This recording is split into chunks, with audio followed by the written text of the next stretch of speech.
This is an Eye on Annapolis Sports Update.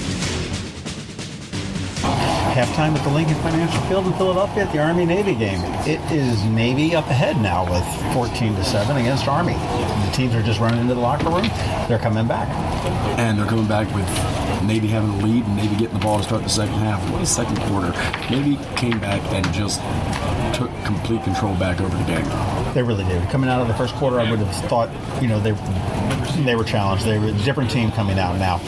What we're looking to do now is we're looking at some halftime things that are going on here. President Trump will be switching sides. Typically, he sits on one side and then the other side.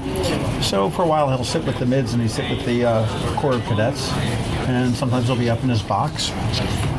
It really is a cool tradition that they do. It's one of those things that really highlights what this game is about. And it's about those men and women in the stands and those men on the field. It's really about honoring the two service academies and the things that they do for our country every day. So it's really awesome that these types of traditions are kept up every single year.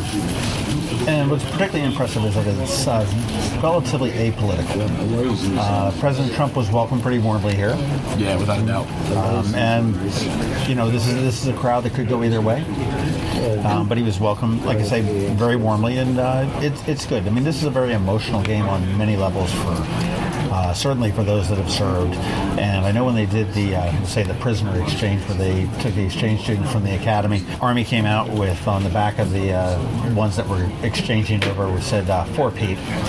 And on the back of the Navy, it was a tribute to the ensign that was killed in Pensacola. So Navy's actually wearing a patch. All the players are actually wearing a patch today that honors the Pensacola shooting that took place and their classmate from only a couple years ago.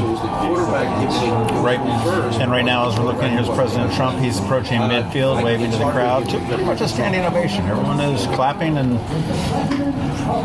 which is what it should be, because this is about this is about absolutely nobody else except for the men and women that have served, are serving, and are about to. Well, I think you said it earlier.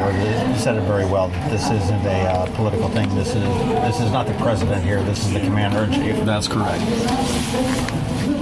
And there definitely is a distinction between the two, for sure. As a former enlisted guy, it means a lot when ranking officers, very high-ranking officers, show appreciation to you. So no matter where you stand, this is a big deal for them, and they get to enjoy it. It's an awesome thing that happens. Well, coming up next at halftime, we've got the U.S. Naval Academy Drum and Bugle Corps, as well as the U.S. Military Academy band performance.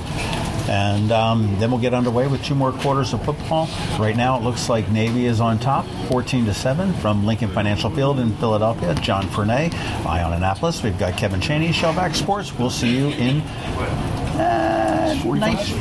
19 football minutes or something like that. This has been an update from Eye on Annapolis. Please visit us at eyeonannapolis.net. Follow us on Twitter at Eye on Annapolis. And be sure to subscribe to our daily news brief podcast, which is delivered every Monday through Friday to your phone or device at 7 a.m.